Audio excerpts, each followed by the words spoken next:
Hello, I'm Natalie Zett, and welcome to Flower in the River. This podcast, inspired by my book of the same name, explores the 1915 Eastland disaster in Chicago and its enduring impact, particularly on my family's history. We'll explore the intertwining narratives of others impacted by this tragedy as well, and we'll dive into writing and genealogy and uncover the surprising supernatural elements that surface in family history research. Come along with me on this journey of discovery. Hey, this is Natalie, and welcome to episode 136 of Flower in the River, and I hope you're doing well. For this week, we are continuing our dive into historiography, or putting it simply, the history of how the history of the Eastland disaster has been written, shaped, and shared over time. We'll look at what happened in the late 20th and early 21st centuries, and how my recent coursework in public history has inspired this closer look. Specifically, we are returning to the now defunct Eastland Memorial Society website, many pages of which have been preserved on the Internet Archive's Wayback Machine. Lucky for us. But let's step back. There was a website, if you want to call it that, before the Eastland Memorial website. Did you know that? I bet you didn't, unless you were around in the late 90s. This is a history of early internet stuff. So the very first Eastland online archive was long before social media, or even websites as we know websites were a thing. There was a researcher named Mary Bonneville. I've talked about her previously, and she created probably the first online tribute to the Eastland disaster. Mary had no connection to the Eastland disaster via family. I know that because she and I were writing at that point. But she was intrigued with ships, and she enjoyed collecting postcards of these old ships. She brilliantly decided to share her collection. What she did is she compiled her postcards of the Eastland disaster, began researching it, and her first Eastland pages lived on novagate.net.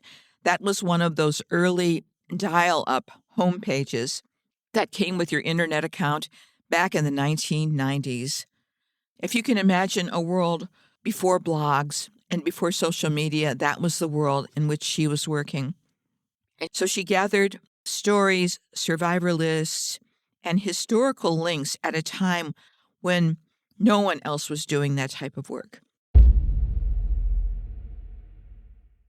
What happened was many educators and history enthusiasts linked to her pages, including me. These pages became the foundation for what would later evolve into an organization called the Eastland Memorial Society, and they too created a digital archive. With Mary continuing her writing, I think she did most of the writing.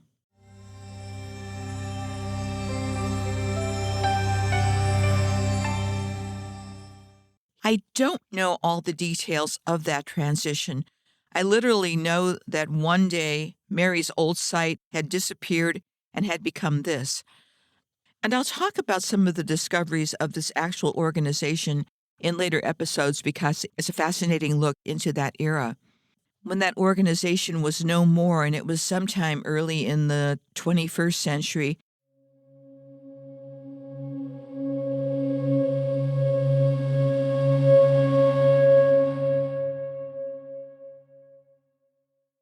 there's so much information on those pages, but the majority of that valuable information on that original site was not carried forward by later organizations. That is a puzzle. Well, before we go on, I need to clarify and say that I believe I have found instances and examples from that original website elsewhere, however, with no attribution. And I'll talk about that later on. this history, like so much history of the Eastland disaster, was in danger of disappearing again. So I have been slowly restoring it with proper attribution on my own website. Why does this matter? Well, at the time, Mary and others who eventually became part of this Eastland Memorial Society were in contact with or working with George Hilton.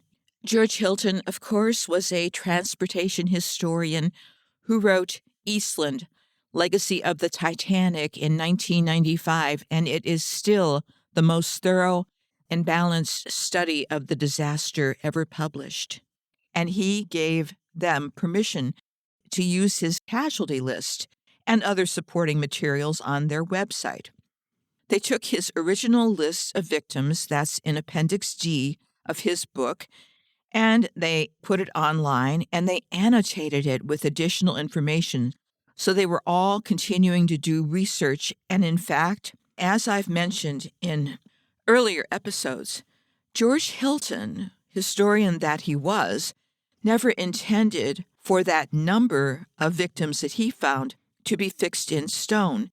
And when a death toll turns into a publicity device, it discourages truth-seeking, and it also discourages further research and scholarship. Hilton, like all of us who do history or genealogy, we know history is alive and new information is emerging all the time. You're constantly being given new information, and you have to add that information, even if it blows up one of your pet theories. So Hilton encouraged people to expand on his work, and that's what many of us who have come after him have tried to do. So, speaking of which, just a couple of weeks ago, my research led me to claims and libel files from 1915, where I found a victim of the Eastland disaster that would be Thomas Marin, who was omitted from Hilton's original list. And then when that list was copied, that omission was never corrected. And it seems that those who used Hilton's list did not do the research. Otherwise, they would have easily found Thomas Marin and added him to the list. So Thomas Marin's name changes that locked-in casualty number that we keep hearing, and he's not the last person to. There will be more discoveries. Of that, I am sure. In the meantime, I recreated that list, and I added the additional name that was omitted for so many years, and it's as up-to-date as it can be. In a mass casualty event like the Eastland disaster, it's not advisable to lock that history into a hard-coded number. You always want to leave space for truth to keep emerging, because the story is still unfolding through records, descendants, and new discoveries.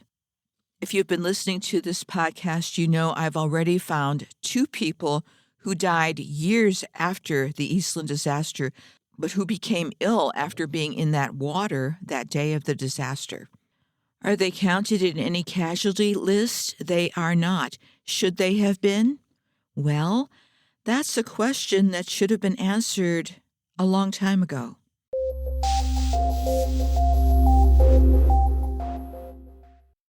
Well, I want to publicly thank the folks who were once upon a time responsible for creating the Eastland Memorial Society.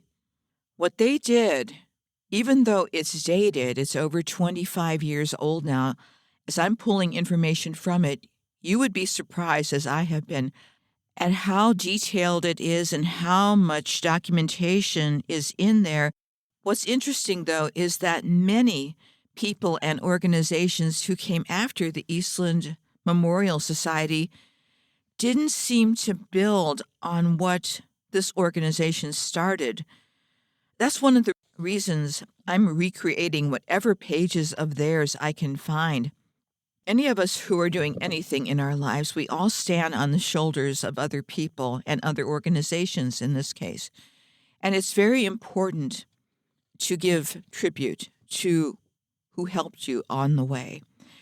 The other thing that this organization did, and we'll talk about that later, is that they hosted or participated in various Eastland memorial gatherings. I found 2 programs from 2001 and 2015. There may have been more. I need to do more research about that. But these events brought together survivors who were still living at that time and other family members and others who were involved. But in terms of their website, what stands out is that the Eastland Memorial Society also invited people to share their memories or the memories of their families who were involved in the Eastland disaster.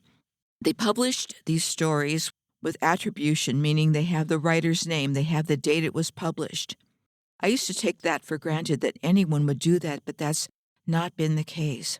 And I so appreciate this kind of professionalism and scholarship because, again, you take things for granted. Because they did this 25, 26 years ago, that makes the work of today's researchers, of which I am one, so much easier.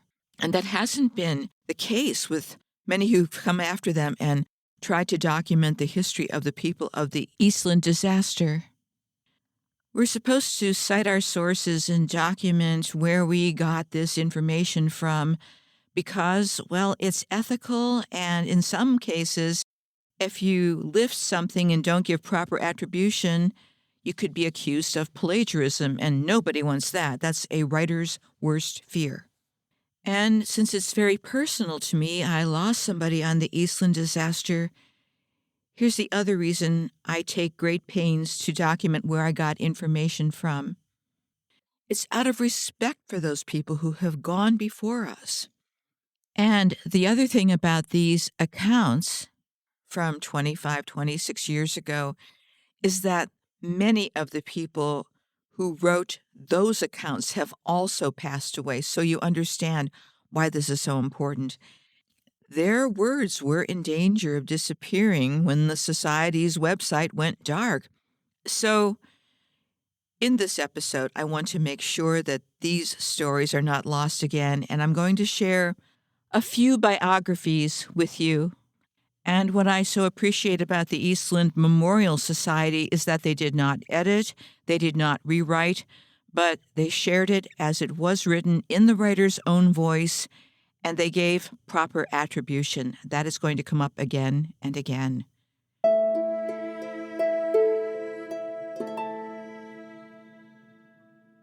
This first biography was originally published in 1999. It's locatable on the Eastland Memorial Society web pages that are restored on the Internet Archive's Wayback Machine. It's under the category Passenger Biographies. For your information, this person's story was never brought forward. They are not even mentioned in any subsequent Eastland books or online sites. This is also why this story is very important.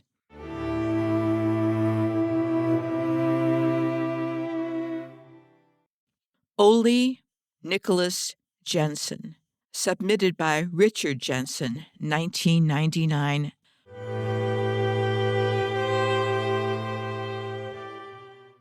My grandfather, Ole Nicholas Jensen, was a survivor and a rescuer. Ole was born in Denmark in 1880 and came to the U.S. at the age of 9, around 1889. After a short stay in New York or New Jersey, he lived in Chicago the rest of his life.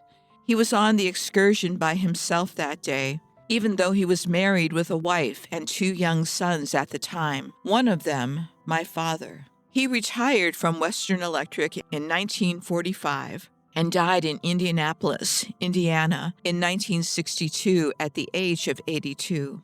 He didn't talk about the Eastland too much. He always said that the boat rolled on its side when everybody rushed over to wave goodbye to those on the dock, a theory that was probably not complete, but he lived for another 47 years believing that this is what had happened.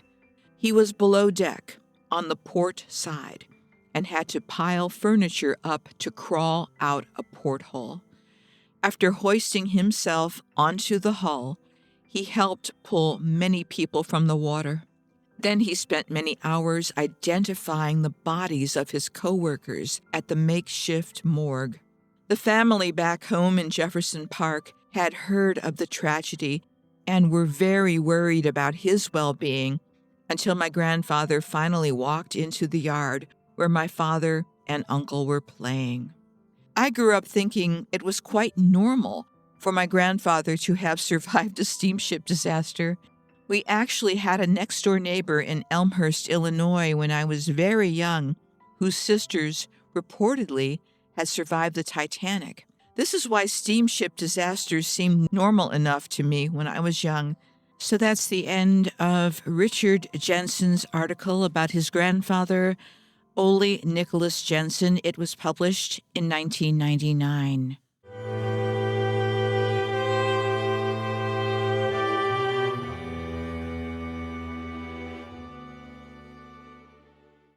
This is yet another example of a treasure of a story about not just a witness, but a hero. And it was shared by his grandson. And that is incredible, but it's also concerning that somehow, even though this story was shared, as time passed, it was lost or ignored, but it does not appear in any recent Eastland disaster websites or books. So I want to make sure to bring this back and bring it forward because this family too deserves recognition. I mean, Richard Jensen went to all that trouble to share his grandfather's memories, and I'm sure that he thought that it was taken care of, and it was for a while until it wasn't. I couldn't find too much out about Ole Jensen, but I did find his brief obituary. This is from the Indianapolis News, September 3rd, 1962. Ole N. Jensen. Services for Ole N. Jensen, 83, Chicago, will be at the John V. May Funeral Home, Chicago, followed by cremation. He died Saturday in Community Hospital. He had been visiting a son, Theodore O. Jensen, 4308 Thornley. Born in Denmark, Mr. Jensen had retired as a Western Electric Company employee. End of obituary. So, no mention of the Eastland disaster, no way to know that Ole was connected to the Eastland disaster other than the fact that his grandson wrote this article.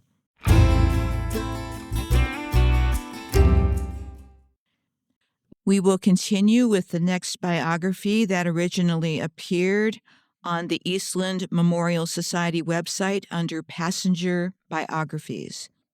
This biography is for Mary Lippert, née Vrba, and it was submitted by Glenn Lippert in 1999.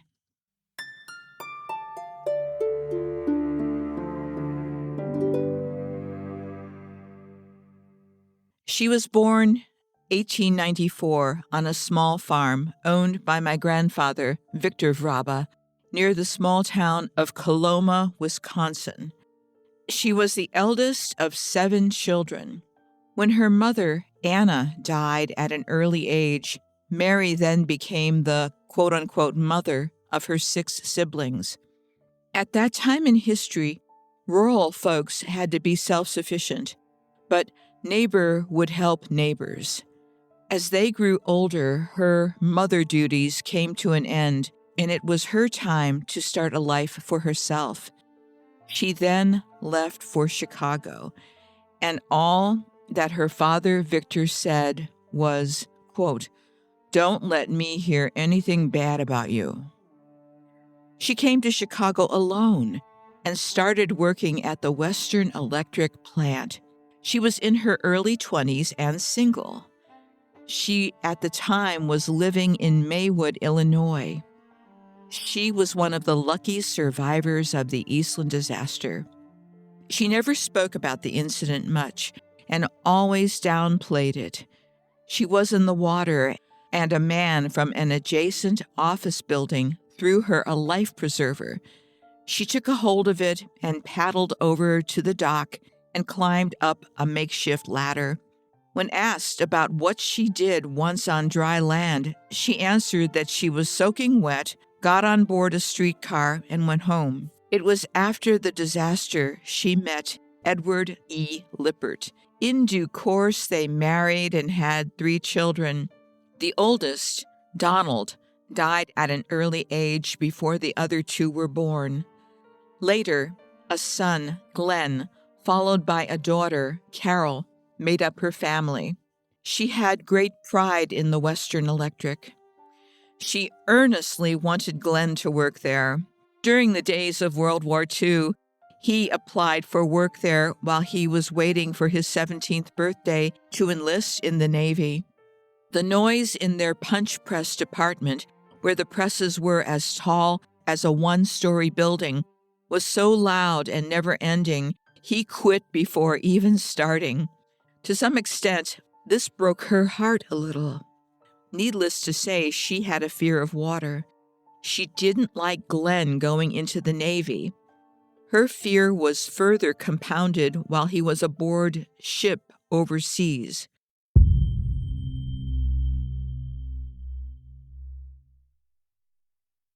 She, Carol, and husband Edward went on a day excursion aboard a ship on Lake Michigan. He suffered a cerebral hemorrhage out in the middle of the lake, and by the time they reached the shore, he was dead.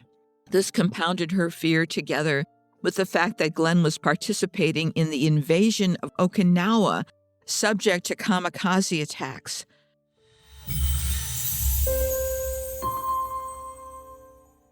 The war ended. He came home, and her life as a widow assumed normal course. As her children married, she became the grandmother of 12. She lived most of her adult life in Chicago, Elmwood Park, Melrose Park, and the balance of her elderly life in a retirement home in Elgin. If she were alive today, she would be the great-grandmother of 9 and great-great-grandmother of 2.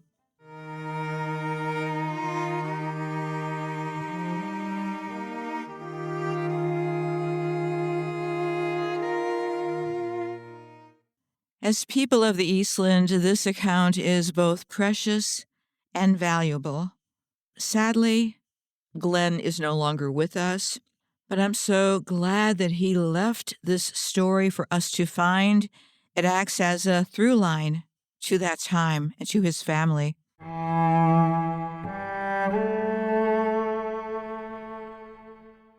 Here's another unusual thing about Mary's bio. It mentioned that she was born near Coloma, Wisconsin. Now, one of the strangest things about this podcast is that for a while, Coloma, Wisconsin, population under 500, that's my highest listenership, if you want to call it that.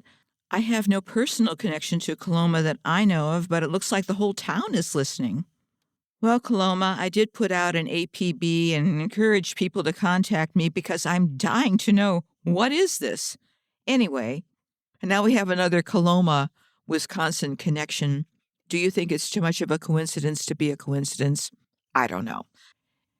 The original biography of Mary Lippert, née Vrba, was written by her grandson back in 1999. This is an example of early digital storytelling at its finest, I think. But here's what happened. Years later, vestiges of that same piece reappeared elsewhere, stripped of the writer's name and flattened into a short, anonymous summary. The story's heart, the family's own voice, seems to be missing.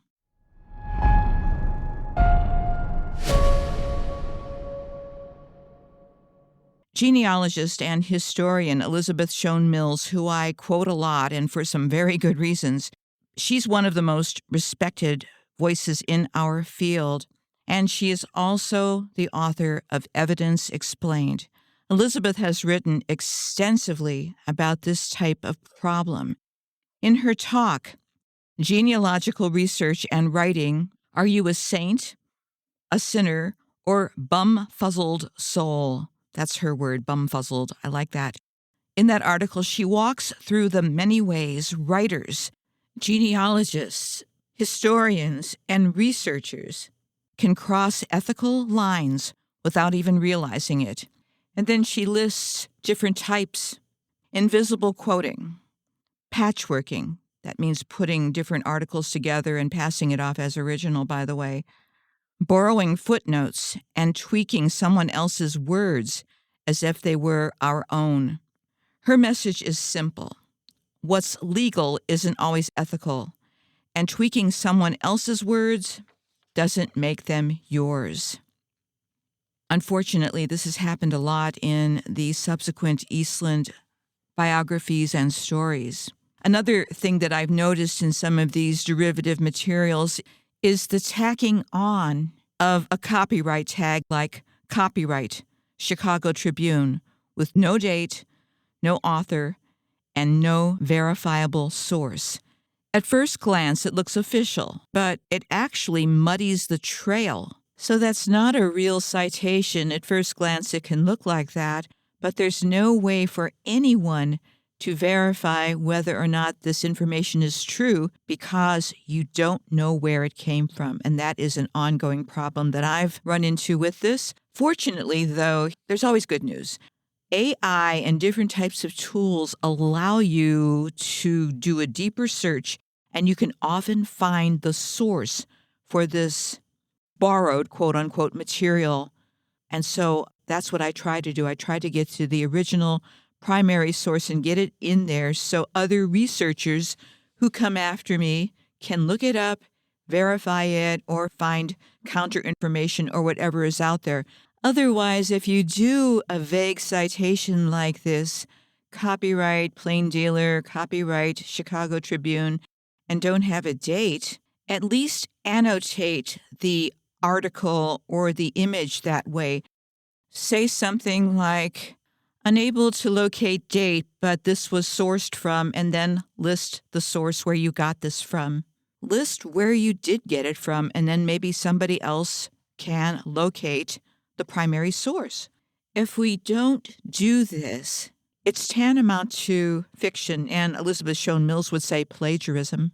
This kind of thing is exactly what ethical standards in genealogy and public history are meant to prevent.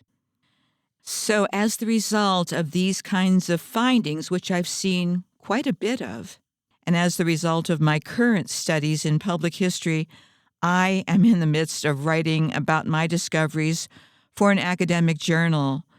So believe me, I'm also reacquainting myself with all of these professional guidelines because it's so easy to slip over into doing something not ethical without even realizing it.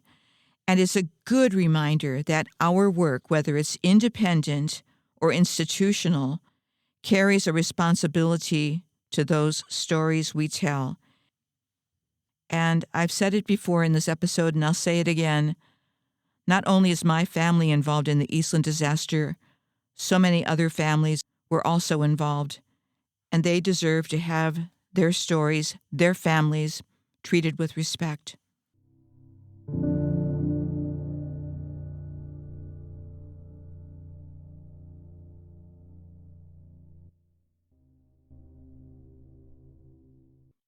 And last but not least, our third biography is that of Frieda Emma Amelia Till, submitted by Lorraine D. Robinson, 1999.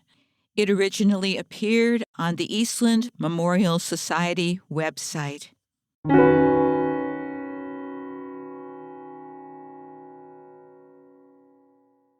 Frieda was born on June 20th, 1897, in Chicago, the daughter of Carl and Augusta Klott Till. Carl Till came to America from Prussia at the age of 10 months in 1873 and settled on the north side of Chicago. He later moved to Belmont, Illinois, in DuPage County. She was an employee of Western Electric Company and was looking forward to the annual company picnic. When the Eastland capsized, Frieda was dangling in the water, hanging by her clothing that had caught on the railing. After she was saved by a Chicago fireman, she saw the firemen spread ashes on the side of the Eastland, trying to make it possible for people to hand over hand on a rope from boat to land, but she could not do this. There were others near her who she felt did not make it through the accident, but she knew no names. It was a harrowing experience for her, as she was approximately 17 years of age when this happened. She often related her fear of water and how she had survived the sinking of the Eastland.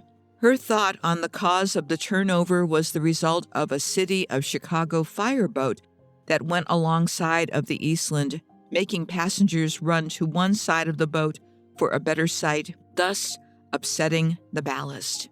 Frieda married Peter F. Helder on March 29, 1919. They had two daughters, Lorraine Dorothy Robinson and Doris Ann Thomas. Frieda and Peter lived in Chicago until 1932, then moved to the small-town suburb, Oak Lawn. Frieda then went back into the workforce and was the manager of the children's shoe department of Sears at 63rd and Halsted Streets in Chicago. She worked there long enough to be invested in their retirement program.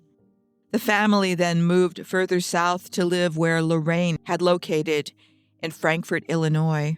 Frieda lived there after the death of Peter and moved into an apartment in the center of town. She occupied her time by joining the German Evangelical Lutheran Church and becoming a member of their Ladies' Aid Society. She involved herself in church work, often setting up the Sunday services needed for communion. Frieda had 3 grandchildren. Frieda passed away March 28, 1977, and is buried in Fairmount Cemetery. And then there is a photo of Frieda. So Frieda's biographical information, like so many others, does not appear anywhere other than on this website, the Eastland Memorial Society, and now in this podcast. So there's still a lot more information from the Eastland Memorial Society's old website, which is available on the Internet Archive via its Wayback Machine. And I will share more information in the coming weeks about my discoveries, because there's a lot there that maybe explains what happened to the Eastland disaster retellings in the 21st century. In the meantime, I hope you enjoyed getting to know some of these people, and I hope you have a great week. Take care of yourselves and take care of each other. I'll talk to you soon.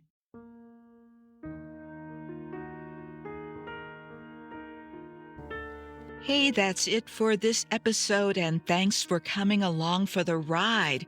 Please subscribe or follow so you can keep up with all the episodes. And for more information, please go to my website.